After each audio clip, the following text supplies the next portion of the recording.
Donc déjà, la première chose, c'est que la plupart des gens, quand ils se lancent dans le massage bien-être, ils ont enfin, l'erreur, elle est commune et la cause est aussi commune et unique. C'est que lorsqu'on se lance dans le massage bien-être, généralement, on le fait suite à une reconversion. Généralement, on était dans le salariat avant. Et si on n'a pas été dans le commerce, ou en tout cas dans le marketing et le développement commercial dans son ancien métier, on n'a pas forcément une idée précise du mode de développement d'une activité. Et donc, lorsque les personnes se lancent, et moi le premier, hein, quand je me suis lancé dans le massage bien-être, j'ai fait ma formation, j'ai déclaré mon activité, j'ai créé ma micro-entreprise, et puis après, je me suis inscrit sur 2-3 annuaires, et puis après, j'ai attendu à côté de mon téléphone que les choses se passent un peu tout seul, et bien évidemment, oui, voilà, c'est galère pour trouver des clients, effectivement. Mais la raison principale, c'est surtout que il y a beaucoup de gens qui pensent qu'il suffit juste de s'inscrire, de s'établir et que les gens vont arriver un peu comme par magie. Et comme il y a ce mot que personnellement maintenant j'en suis venu à détester, qui est le bouche à oreille, et ils pensent que voilà, il va avoir 2-3 clients, ces 2-3 clients vont parler d'eux à d'autres, et que comme ça, avec le temps, avec l'effet un peu voilà du téléphone arabe, tout le monde va un peu discuter, va parler de soi, et puis le fichier clientèle va s'agrandir comme par magie. Alors clairement, le bouche à oreille, bon là je vous le dis à vous et puis à tous ceux qui regarderont cette vidéo, c'est pas de la connerie, hein, c'est quelque chose qui fonctionne, mais ce n'est absolument pas un point sur lequel il faut se baser pour développer son entreprise. Le bouche à oreille est un effet qui fonctionne, hein. Exactement, c'est trop long le bouche à oreille. Mais on ne peut pas compter là-dessus. Le bouche à oreille sera un effet positif collatéral de tout le travail que vous allez faire, mais il n'est absolument pas un outil marketing en soi. C'est quelque chose de secondaire. C'est les conséquences du travail que vous allez faire pour trouver des clients. Ça ne sera qu'un amplificateur des résultats que vous avez obtenus par les actions que vous avez vous-même menées. Et ça, c'est vraiment hyper important. Parce qu'il y a trop de gens, parce que moi, je suis dans plein de groupes Facebook, dans plein de forums, et puis je réponds aussi à de très nombreux mails quotidiennement à des gens et qui me disent tout le temps, mais pourtant, j'ai de bons retours avec mes clients, avec le bouche à oreille, ça devrait fonctionner, ça ne fonctionne pas, et bien, c'est parce que le bouche à oreille, ce n'est pas ça qui fait vivre une entreprise. Comment créer des partenariats, on en reviendra un petit peu plus tard. Donc, la première chose déjà, c'est que à prendre en compte, c'est que c'est le travail personnel, le travail que vous allez faire dans votre entreprise qui va vous apporter des clients. Et ce n'est certainement pas le bouche à oreille. Le bouche à oreille pérennisera votre activité quand elle sera lancée. Elle permettra aussi de la faire évoluer dans le positif. Mais il faut vraiment se concentrer sur les actions. Donc, la première chose à faire, qu'il faut savoir, c'est que tout le monde part d'un pied d'égalité dans le massage. Et il faut savoir que c'est une infime minorité, voire c'est quasiment anecdotique, les gens qui se lancent dans le massage bien-être, qui avant étaient dans la publicité, dans le marketing ou dans le développement commercial. Donc, la plupart des gens qui se lancent dans le massage bien-être partent de zéro. Ils n'ont aucune idée des actions et des bonnes pratiques pour développer une activité comme le massage bien-être. Et d'ailleurs, le massage bien-être, c'est une activité comme une autre, vraiment, même si oui, le secteur d'activité est un peu particulier, c'est le bien-être, il y a un côté relation, apporter du bien-être aux gens. Donc en ça, on se distingue, on n'est pas des vendeurs Tupperware ou des témoins de Jéhovah. J'ai rien contre eux, mais on n'est pas là pour faire du forcing ou vendre des choses à des gens qui n'en ont pas besoin, mais apporter du bien-être aux gens, certes, mais dans le côté développement commercial, on est une entreprise comme une autre. Et les stratégies que l'on va développer seront exactement les mêmes que celles, les techniques utilisées pour les autres entreprises. Donc, il y a une notion de personal branding, de branding de l'entreprise. Il y a une image à développer, une communication à développer, un plan marketing à établir. Voilà, une image autour de la société et de votre image à vous, si vous voulez être l'image, la vitrine de votre société, qu'il faut développer pour que vous soyez une entreprise remarquable par rapport à la concurrence et pas le copier-coller de tous les services qui existent déjà. Car si vous regardez, je vous invite aussi à le faire, lorsque vous tapez un massage et le nom de votre ville pour voir un peu la concurrence, je mets un billet dessus, vous allez voir que tous les sites, grosso modo, se ressemblent. Tous les sites, grosso modo, proposent les mêmes offres. Tous les sites ont les mêmes textes à quelques mots près, avec la même histoire derrière qui est racontée. C'est toujours les mêmes couleurs, c'est toujours les mêmes images. Et au final, qu'est-ce qui qu'est-ce qui va amener la personne à vous choisir vous plutôt qu'un autre si tout ce que vous proposez, enfin tout l'écrin de vos prestations sont absolument identiques aux autres. Alors après, oui, ça va se jouer sur ces points de détail, peut-être un qui a un peu plus d'avis positif ou un qui aura une image un peu plus sympa, mais finalement, il n'y aura pas vraiment, oui, il faut se démarquer des instituts, mais après, mais même ce que je dis est valable aussi pour les instituts. Oui, se démarquer des instituts, oui, complètement, mais ce que je suis en train d'expliquer est complètement aussi valable pour les instituts. Il faut vraiment arriver à sortir du lot. Une sortie du lot, il y a plein de manières de le faire. On verra un petit peu plus tard sur plusieurs points. Mais la principale chose, avant même d'expliquer que vos massages sont super, tout ça, c'est de déjà attirer le chaland et le retenir sur votre offre pour qu'il s'intéresse un petit peu plus à votre offre et qu'il vous fasse confiance et qu'il réserve chez vous plutôt qu'un autre. Car les gens, le parcours client, c'est toujours le même. Ils tapent massage votre ville ou réserver un massage votre ville. Ils voient les différentes offres et après, sur toutes les offres qui vont apparaître, ils vont choisir une et celle qui choisira, c'est celle qui aura retiré son attention. Et pour autant, il faut savoir que les massages en tant que tels, tous les praticiens, pour peu qu'ils ont appris un massage pro dans une école ou avec un formateur diplômé, enfin aguerri, et qu'ils connaissent bien leur protocole, qu'ils l'ont bien travaillé chez eux, produiront un massage de qualité. Donc, ce qui fera la différence, c'est pas tant le massage en tant que tel, mais c'est plutôt la manière de le vendre et ensuite tout ce que vous allez mettre autour du massage qui va inciter la personne à réserver chez vous et ensuite inciter la personne à revenir chez vous parce que l'acte du massage en tant que tel restera grosso modo la même chose. Oui, les avis, évidemment, c'est primordial. Mais là, on en est même encore en amont parce que pour avoir des avis, il faut d'abord avoir des clients. Il faut savoir que chaque client ne vous laissera pas forcément des avis. Et pour avoir beaucoup d'avis, il faudra avoir encore plus de clients.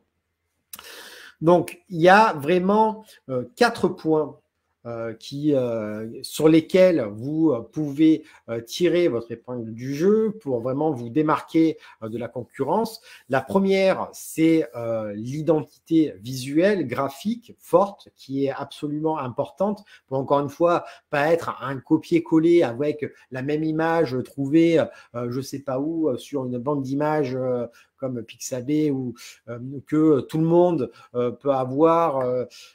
C'est pas de prendre toujours les mêmes couleurs, les mêmes polices d'écriture. Il faut les mêmes textes un peu bateaux. Il faut vraiment mettre de soi dedans, trouver une charte, travailler là-dessus, choisir une charte graphique qui vous plaise, qui vous corresponde, et ensuite que cette charte graphique, elle, corresponde à l'ensemble de vos supports. Si, par exemple, vous faites un flyer, il faut qu'il y ait votre logo. Le logo, c'est quand même quelque chose d'important. Après, il n'y a pas besoin non plus de prendre un graphiste à 3000 balles pour qu'il vous fasse un logo. Vous pouvez vous-même faire un logo. Je sais que Canva, il y a déjà des logos préfaits et que vous pouvez un peu modifier. Ça peut être un très bon moyen de faire un logo un peu original ou de prendre quelqu'un sur Fiverr ou 5euros.com pour prendre un graphisme pour 15-20 € qui vous fasse un logo personnalisé. Mais partir de là, construire une identité visuelle agréable à l'œil, voilà, qui d'un coup d'œil, avec un nom aussi qui peut être sympa, qui est clairement identifiable. Trouver une charte graphique avec des couleurs, pas non plus d'en faire un arc-en-ciel, mais voilà, trouver 2-3 couleurs dominantes qui sont bien et qu'elles soient cohérentes, qu'on les retrouve aussi bien sur vos flyers, sur vos sites internet, si on les retrouve, sur votre page Facebook, si vous en avez un, si vous utilisez un autre réseau social sur Instagram, voilà, qu'il y ait déjà un élément reconnaissable, que d'un coup d'œil, si une personne, où qu'elle me voit, vous savez, ah ben oui, ça je l'ai déjà vu, ça me rappelle, c'est autant de moyens que les gens se rappellent de vous et que si ils voient votre charte graphique ou votre logo quelque part, ils se disent, tiens, cette personne-là, je l'ai vu. Et il faut savoir qu'il y a un truc dans le marketing et la vente, généralement, il faut 7 points de contact pour conclure une vente. Bon, c'est un truc moyen, hein. Je ne dis pas qu'il faut absolument que la personne vous voit à 7 endroits différents pour réserver chez vous. Mais il y a vraiment cette notion de 7 points de contact. Et si vous avez une identité graphique clairement définie, qui vous est propre, en plus du fait de déjà vous marginaliser de la masse, ça vous permet déjà de sortir du lot et d'être remarquable par rapport à la masse. Ça permet aussi, dans les différents réseaux que vous utilisez, les différents supports de promotion que vous utilisez, d'avoir ces points de contact définissables qui pourront venir s'ajouter et participer en tout cas à l'acte, à la décision d'achat. Donc ça déjà, c'est des choses importantes. Vraiment, voilà, de trouver un peu cette synthèse, cette charte graphique et donc de l'appliquer à tous vos supports. Ça déjà, c'est la première chose. Et vraiment, de l'appliquer à tous vos supports. La deuxième chose aussi, le deuxième point, c'est les offres. Car il faut savoir que oui, certes, on peut apprendre plein de massages différents, de plusieurs écoles différentes, mais il faut savoir que pour la plupart des gens, à part pour les gens qui sont vraiment passionnés de massage et qui connaissent tout le nom des massages sur le bout des doigts, il faut savoir que 90% des gens qui viennent se masser viennent chercher un massage. Point. Massage lomi-lomi, ayurvédique, baliné, californien. Pour la plupart, ça ne leur parle pas. Eux, ils voient un massage allongé, on les masse avec de l'huile, au sol, on les tord dans tous les sens. Voilà, c'est quelque chose ils ont une représentation très basique du massage. Ils ne vont pas forcément, en tout cas pour la plupart, toute la dimension qu'il peut avoir spirituelle derrière, l'histoire du massage.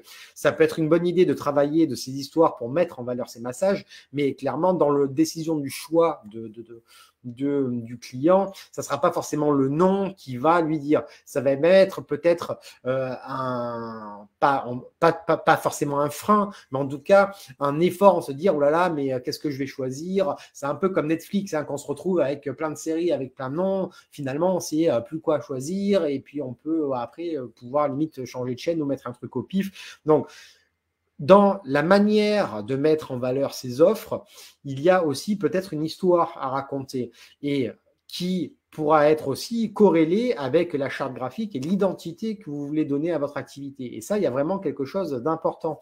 Le nom, par exemple, j'en sais rien, hein, le nom de votre institut, de votre entreprise que vous avez donné un massage, peut être très bien en corrélation avec le nom de vos massages. Il peut avoir aussi une certaine logique entre les différents massages. Même si à la base, vos massages, c'est le massage ayurvédique, le lomi, le massage thaï ou la réflexologie plantaire, hein, que sais-je, mais il peut être aussi intéressant qu'il y ait une espèce de connexion, un lien logique entre l'identité de votre entreprise et les différentes prestations que vous proposez pour qu'il y ait une cohérence, une facilité de lecture de vos prestations qui permet d'orienter de manière plus intuitive le client vers la prestation qui lui conviendra le mieux. Et encore une fois, j'en parle souvent aussi dans la certaine de réduire les frictions entre le moment où la personne vous découvre et le moment où la personne réserve chez vous.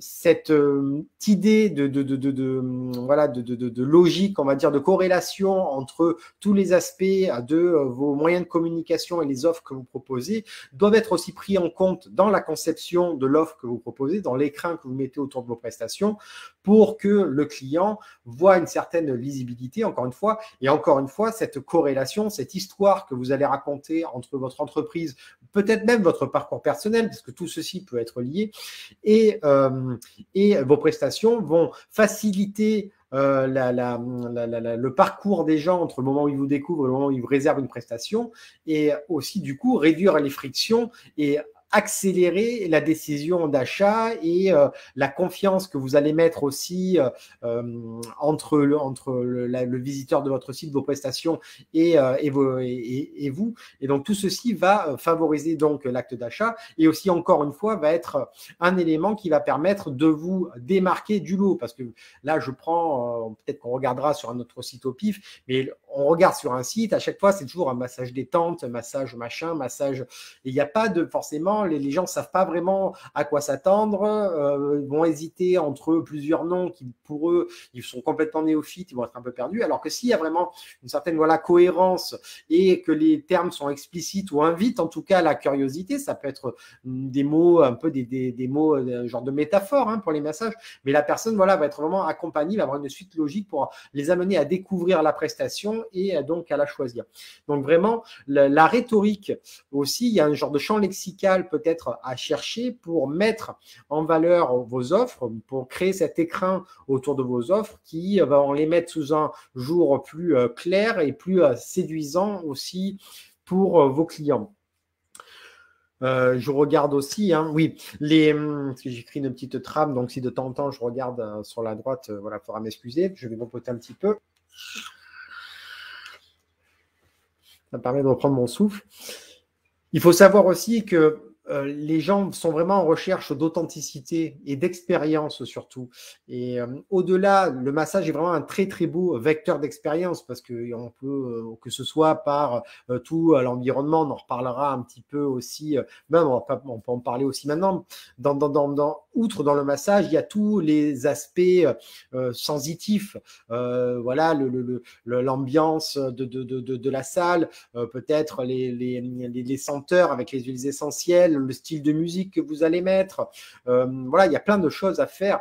Et tout ceci sont autant de choses, de mise en scène que vous pouvez utiliser dans la présentation de vos prestations qui vont permettre de créer justement cette première expérience dans la découverte de vos offres qui vont rendre encore plus vos offres encore plus séduisantes et encore continuer à étoffer votre singularité et vous permettre de vous différencier de la masse. Parce que ça, je regarde très souvent des sites internet de massage, que ce soit des élèves, ceux qui suivent mes formations, qui ont suivi mes formations pour créer site internet. J'ai fait d'ailleurs un petit audit là la semaine dernière, je le referai certainement.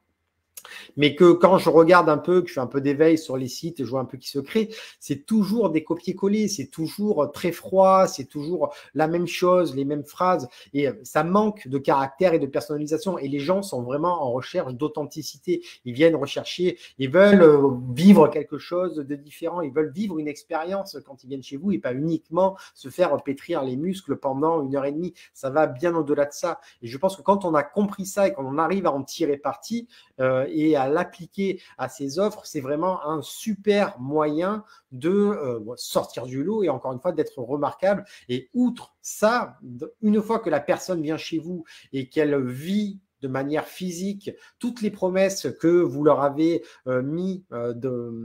promis en tout cas dans votre communication, que ce soit sur votre site internet, sur vos publicités ou tous les moyens que vous avez utilisés, c'est un moyen supplémentaire d'asseoir une certaine forme de fidélisation et de les inviter à revenir chez vous pour vivre d'autres expériences avec les autres prestations que vous pouvez proposer. Le troisième point qui peut être aussi intéressant à développer et sur lequel vous pouvez aussi tirer votre épingle du jeu, c'est la communication. Donc là, encore une fois, là, c'est des choses que je développe beaucoup en ce moment, notamment avec depuis que j'ai créé Praticien sur le web, c'est au niveau de la communication. Maintenant, on est en 2021, il existe pléthore d'outils pour se faire connaître, pour asseoir une visibilité et se créer une communauté, il faut à tout prix s'en saisir. Maintenant, à la vitesse où va le monde et surtout dans l'orientation vers lequel on se dirige vraiment vers le tout numérique, il faut absolument dès maintenant commencer à apprendre, à appréhender les outils qui sont disponibles pour commencer à s'y créer déjà un support avec du contenu à l'intérieur, hein, que ce soit des pages sur des réseaux sociaux, que ce soit un site internet, que ce soit un blog, que ce soit une chaîne YouTube ou tous les outils qui existent. Je ne vous dis pas de tout faire à la fois, mais en tout cas de trouver les outils qui vous correspondent et de commencer à publier des choses dessus afin de continuer à créer des points de contact avec les gens. Encore une fois, comme je vous parlais des 7 points de contact qu'il faut pour que les gens achètent chez vous, mais c'est aussi des moyens de prendre de la visibilité, d'occuper l'espace numérique dans votre domaine d'activité pour aussi donner du contenu pour que quand les gens arrivent sur vos divers supports, quels qu'ils soient, ils aient de la matière pour apprendre à vous connaître, voir un peu les types de prestations que vous avez à proposer, voir un peu votre philosophie, votre manière d'appréhender le métier. Et c'est tout autant d'informations et d'éléments qui seront amenés à les séduire, les amener à vous faire confiance, à intégrer votre communauté et même à vous intégrer à leur routine bien-être. Il y a plein de manières de faire ça. Bon, là, je ne vais pas tout détailler parce que ça fera l'objet d'un autre live, parce qu'il y a vraiment, je peux en parler pendant des heures. D'ailleurs, j'ai fait des formations qui en parlent pendant des heures de ces sujets-là. Mais là encore, quand on va, et encore maintenant, ça commence un peu à se démocratiser, les gens commencent à utiliser Instagram, mais même ceux qui utilisent Instagram ne l'utilisent pas de la bonne façon. Et il y a tous ces outils-là, il faut vraiment trouver les outils qui vous correspondent, avec lesquels vous êtes à l'aise, apprendre à vous en servir pour, encore une fois, créer du contenu, créer des axes de visibilité, créer du lien avec vos clients potentiels et les gens qui peuvent éventuellement parler de vous. Là, il y a, je crois que c'était Magali qui me parlait de partenariat. Ces plateformes-là sont les meilleurs moyens pour créer des partenariats parce que quand on parle partenariat, il y a une notion de gagnant-gagnant, d'accord? Quand au départ, vous n'êtes personne, enfin, c'est pas péjoratif ce que je dis, mais quand on commence dans une activité quelle qu'elle soit, au début, on n'est personne.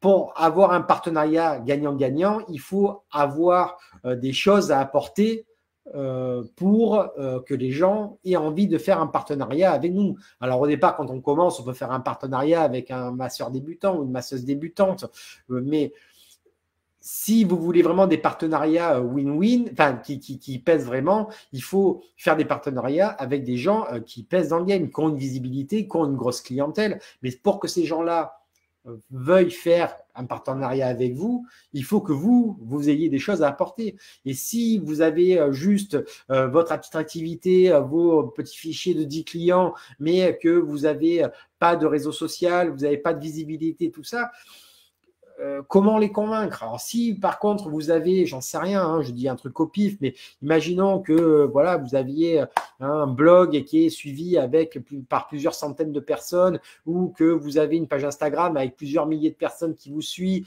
ou là à ce moment-là, quand vous arrivez, vous demandez déjà, plus vous commencez à avoir de gens, plus des partenariats, c'est les gens qui vont venir vous les demander. Mais plus aussi, si vous voulez un peu booster le truc, vous pourrez aller démarcher des micro-influenceurs ou des trucs comme ça en disant, voilà moi ce que j'apporte, est-ce qu'on ne pourrait pas faire un petit truc ensemble où moi je t'apporte ça, toi tu m'apportes ça. Voilà, c'est comme ça aussi, absolument comme ça qu'il faut voir le développement de son activité. Je veux dire, moi, je prends mon exemple.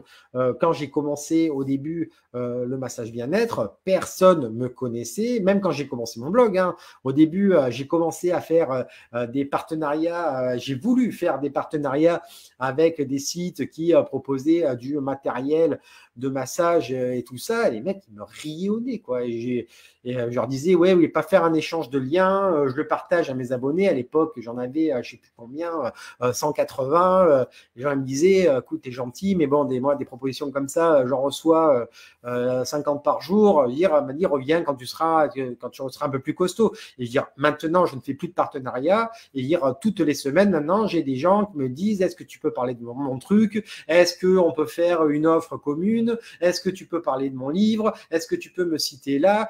Là, j'ai même une grande marque de table de massage qui m'a contacté pour me dire, ah ben, on pourrait pas faire un partenariat et tout. Bon, il se trouve que maintenant, moi, je me suis créé mes propres partenariats, donc maintenant, je suis assez exclusif et réglo à ce niveau-là. Et maintenant, je refuse des gens et je ne fais plus du tout de démarchage pour trouver des gens. Donc, c'est en ça, il faut créer sa propre base pour devenir séduisant auprès des autres. Et après, c'est les autres qui viendront vers vous. Ou en tout cas, créer un minimum de choses et avoir un minimum de poids de son côté pour après aller démarcher les gens pour faire des partenariats. Après, si vraiment au tout départ, vous voulez faire des partenariats, le mieux, c'est de trouver des centres de bien-être qui recherchent des prestataires extérieurs, les agences événementielles éventuellement, ou alors des comment dire, des gens qui débutent comme vous et créer des petites associations, créer des petites équipes de bien-être. Je sais que moi, j'ai une copine qui avait fait ça, j'avais travaillé un peu avec elle comme ça. Après, moi, c'était pas ma cam, mais on a fait quand même quelques petits trucs comme ça. Comment créer sa propre base? Sa propre base, créer du contenu, déjà, avoir des supports ou créer du contenu et après, avoir quelque chose qui permet de fédérer une communauté. Après, fédérer une communauté, il y a les groupes Facebook, comme là, je fais avec ma page Facebook, ou alors il faut avoir une liste email. Et pour moi, c'est la meilleure façon de gérer une communauté, parce que de toute façon, l'arme marketing commerciale ultime, c'est l'email. Je le répète tout le temps. D'ailleurs, j'ai des formations qui permettent, qui s'appellent l'aimant à client, je crois. C'est l'email marketing, c'est vraiment le meilleur moyen pour fédérer une communauté et vendre des prestations. C'est-à-dire toutes les grandes enseignes, partout où vous allez, on vous demande votre email, les gens vous envoient des emails tout le temps. Enfin, c'est-à-dire, si tout le monde le fait, c'est pas pour rien.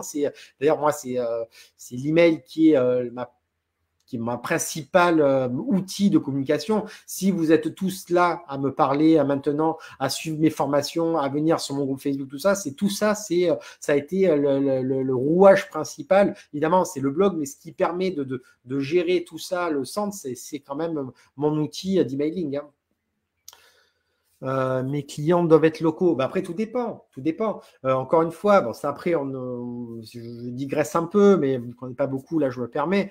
Mais tes clients locaux, si c'est pour les massages, oui, évidemment, il vaut mieux qu'ils soient locaux. Mais après, si tu commences à développer des prestations complémentaires qui, là, peuvent être dématérialisées ou à distance. Moi, je sais que j'ai certaines de mes élèves qui vendent maintenant des bougies parfumées. Il y en a d'autres qui font des petites formations d'automassage en vidéo. Là, clairement, tu peux les vendre à toute la francophonie. Et si tu es bilingue, tu peux les vendre à la terre entière. Je veux dire, moi, clairement, pour Massage Lazarus, j'ai des clients, ça va de Fort-de-France à Papeete, à Tahiti.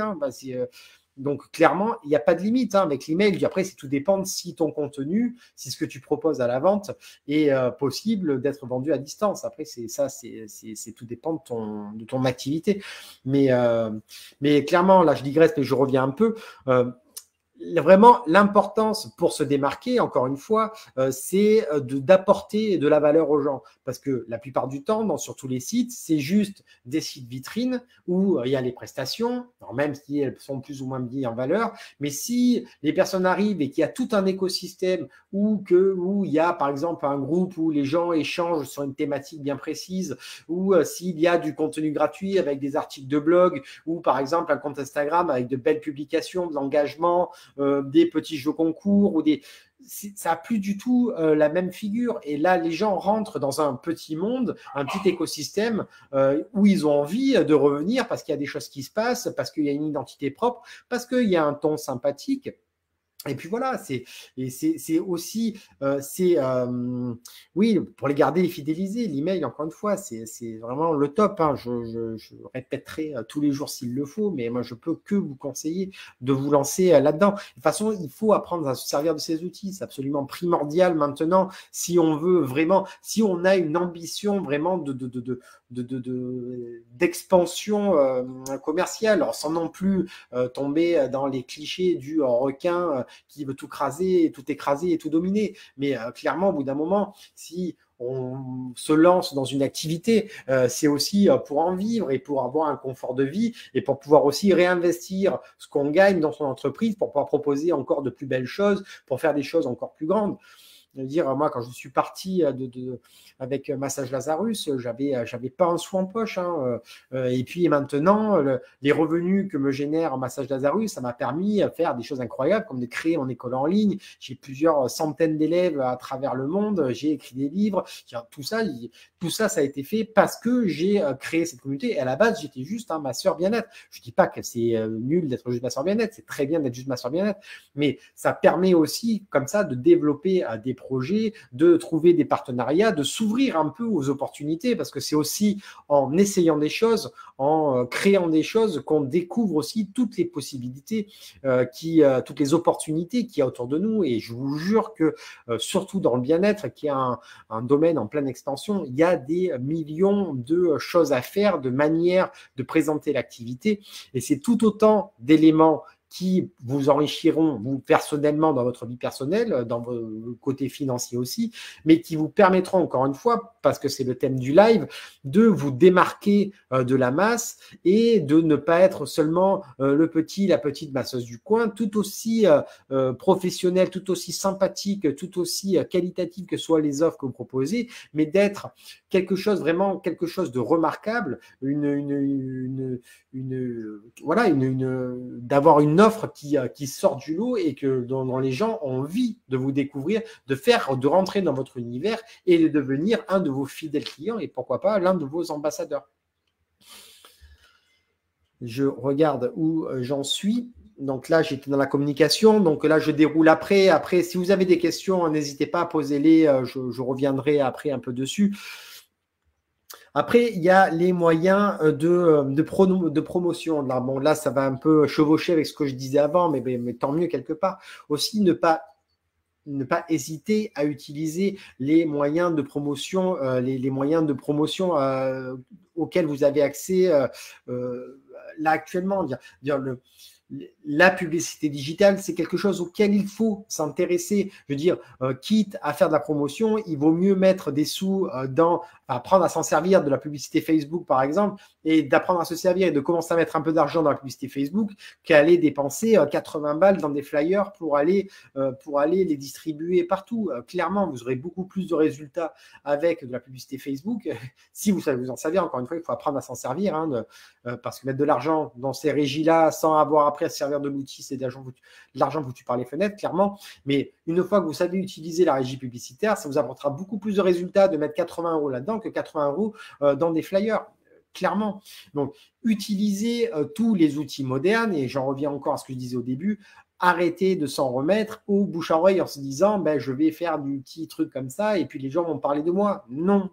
Les gens parleront de vous, oui, plus tard, au fur et à mesure de votre entreprise, oui, mais il faut faire comme si le bouche à oreille n'existait pas. S'il existe, il marchera, il fera son effet et tant mieux, mais ne surtout pas le prendre comme acquis en disant c'est un truc qui va arriver, c'est forcément non, parce que les gens qui croient mordicus au bouche à oreille et qui s'en remettent à ça, 90% de ces gens ont mis la clé sous la porte, se sont découragés, ont abandonné. Hein, je vous le dis clairement, hein, je sais que je suis un peu prophète de malheur en disant ça, que peut-être que ça fera bondir des gens, mais c'est la réalité. Hein. Le bouche à oreille est quelque chose qui fonctionne, mais c'est quelque chose qui marche en off, quoi. C'est l'application qui fonctionne quand le téléphone est sur, voilà, si on ne travaille pas dessus, ça se fait tout seul, et puis ça vous apporte, ça ne vous apporte pas, c'est que du bénéfice, mais il ne faut pas se reposer essentiellement là-dessus.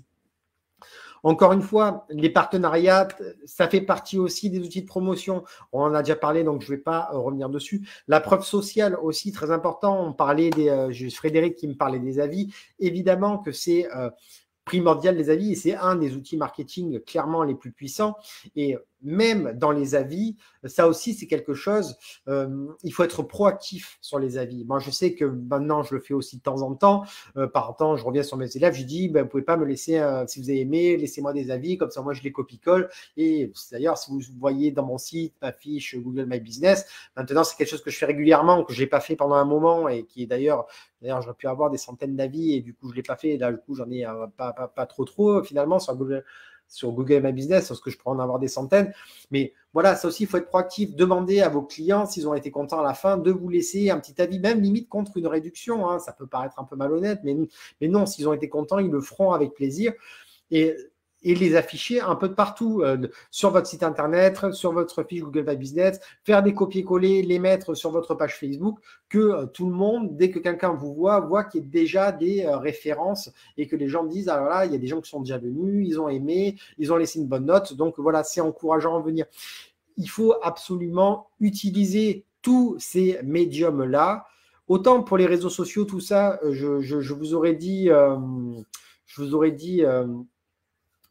n'essayez pas de développer tous les réseaux sociaux en même temps parce qu'on ne peut pas tout maîtriser, être partout de la bonne façon, parce que même être bon dans un réseau social, déjà, ça prend du temps, hein, c'est de l'énergie, c'est de l'engagement, il y a aussi un peu de frustration au début et ça prend du temps. Mais par contre, pour les moyens de promotion, de mettre en valeur votre activité, là, il faut tout essayer. Il faut faire feu de tout bois. Il y a des choses qui marcheront, il y a des choses qui ne marcheront pas. Moi, je ne peux pas vous dire, faites ça, ça marchera, c'est sûr. Ne faites pas ça, ça ne marchera pas, parce que je serai un menteur. Il y a des choses qui ont marché pour moi, qui ne marcheront pas pour vous. Il y a des choses qui n'ont pas marché pour moi, qui marcheront pour vous. Donc, quand vous avez une idée, la meilleure façon de savoir si ça marche, ça ne marche pas, allez-y. Mais quoi qu'il en soit, dès que vous avez un moyen de récupérer un témoignage vidéo, c'est le top du top, mais un témoignage écrit, un témoignage photo, un témoignage, tout ce que vous pouvez, prenez-le et utilisez-le comme un marketing et mettez-le en avant. C'est aussi ce genre de choses qui vont vous permettre de vous démarquer par rapport à, encore une fois, à la concurrence et de sortir votre épingle du jeu. C'est vraiment la symbiose de ces 4 points que je vous ai dit. L'identité graphique pour vraiment avoir visuellement quelque chose de clairement identifiable et qu'on vous reconnaisse ou qu'on voit votre charte graphique, la manière de présenter vos offres et cette lisibilité, cette cohérence qu'il y a entre l'identité de votre entreprise, les textes que vous marquez sur vos différents supports et le nom et la structure de vos offres, la communication, tous les supports sur lesquels vous êtes, tout le système d'acquisition de clientèle, de gestion de clientèle, de gestion de communauté qui vous permettent de fédérer cette communauté et de toujours donner une cohérence au tout et une cohérence à tout cet environnement marketing et toujours continuer à tisser du lien avec les gens, leur apporter de la valeur, leur inspirer confiance, rentrer dans leur quotidien, dans leur habitude de bien-être, que pour devenir la référence bien-être, que quand vous êtes le monsieur ou le madame massage pour cette personne-là, quand ils entendent massage, ils pensent à vous, c'est ça l'important. Et après, toutes ces manières-là, d'utiliser tous les moyens modernes pour mettre en avant votre entreprise, que vous soyez visible et remarquable. Et c'est en travaillant sur ces 4 points-là que vraiment vous arriverez à sortir du lot et ne plus être un masseur ou une masseuse parmi tant d'autres, mais vraiment une entité atypique, singulière et qui donnera aux gens, en tout cas, d'explorer un peu plus en profondeur votre univers. Et si déjà vous arrivez à retenir l'attention des gens et qui commencent à s'intéresser à ce que vous faites et qui rentrent, là déjà c'est une première victoire parce qu'après vous pourrez mettre en place tout le système pour les séduire, les amener à faire appel à vous, les faire entrer dans votre communauté, notamment la base email comme je vous en parlais, ou les groupes Facebook ou les outils que vous voudrez utiliser pour vraiment rentrer dans leur quotidien, les faire rentrer vous dans votre communauté, interagir avec eux et en faire enfin des clients fidèles. Frédéric, tu t'en vas, ok, très bien. Ben écoute, je le mets pour, je me rends compte que tu m'as mis comme tu m'as mis quelques messages. C'est ce que j'ai fait, mais c'est dur.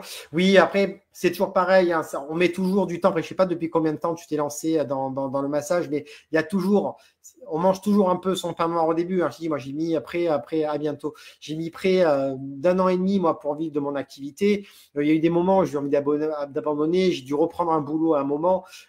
Impossible de te dire à quel moment ça va marcher. Et ça fait 2 ans, oui, ben ça peut mettre plus ou moins de temps. Après, il y a pas mal d'outils à mettre en place. Il faut voir aussi, on pourra en parler, parce que toi, je sais que je crois que tu es un de mes élèves, donc tu pourras m'envoyer un message, tu veux qu'on en discute un peu tous les deux. Mais voilà, il faut pas se décourager, surtout, de toute façon, il faut savoir que 100% des gens qui ont réussi à vivre du massage bien-être, c'est des gens qui n'ont pas abandonné. Hein. Donc, parfois, ça prend plus ou moins de temps. Parfois, il faut tester plein de choses juste avant Covid. Attends, mais c'est juste avant Covid. Bah, on en reparlera là. Tu m'as dit que tu dois partir, donc on en reparlera dans un autre live ou en messagerie. Mais oui, de quoi qu'il en soit, oui, c'est une entreprise comme une autre, hein, et il faut pas lâcher. Il faut utiliser tous les outils qui sont à notre disposition. Il faut être inventif, créatif, et encore une fois, vraiment arriver à se démarquer de la masse pour arriver à sortir de la tête du lot. Et surtout à l'heure de la communication numérique, c'est vraiment maintenant primordial d'être présent sur ces divers outils, sur ces diverses plateformes pour être visible et surtout créer ce lien avec les gens et commencer à se créer une communauté pour pouvoir interagir avec eux, la fidéliser et aussi pouvoir développer son activité et développer aussi d'autres projets connexes au massage.